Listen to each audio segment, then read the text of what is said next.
அயோத்தி இந்தியாவில தானே இருக்கு. அயோத்தி இங்கிலாந்துல ஐரோப்பால இல்லையே, அயோத்தியில் இந்தியா தானே இருக்கு.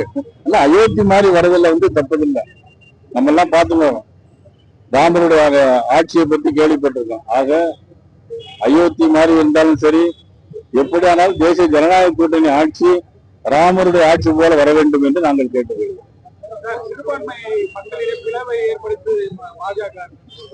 நல்ல கேள்வி கேட்டீங்க. இப்போ திருமங்கலத்துல தீபம் ஏற்றணும், திருப்பரங்குன்றத்துல தீபம் ஏற்றணும். அந்த பக்கத்துல தர்கா இருக்கு, எல்லாருக்குமே தெரியும்.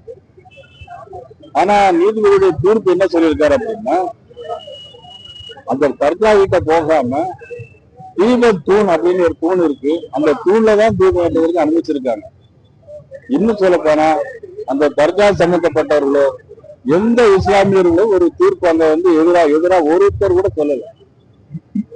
ஆனா அவங்களுக்கு இன்னைக்கு முதலமைச்சர் சொன்ன இவருடைய நீதிமன்ற தீர்ப்பை காட்டி எதிர்த்து பேசுகிறத அவங்க விரும்பல. இதுல மத கலவரம் வர்றதுக்கு எந்த விதமான முகாந்திரம் இல்லை. யாராவது ஒரு முஸ்லீம் கூட சொல்லியிருந்தாலும் நீங்க சொல்ல சரின்னு சொல்லலாம்.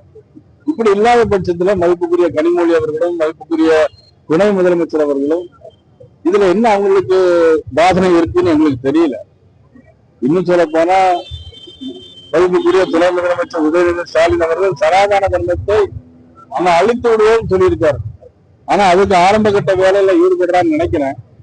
அவருடைய கனவு பலிக்காது. அவருடைய காலம் இல்லை, எத்தனை ஆண்டு காலம் ஆனாலும் சரி, எத்தனை யுகங்கள் ஆண்டானாலும் சரி, சனாதன தர்மத்தை யாராலும் ஒன்று செய்ய முடியாது.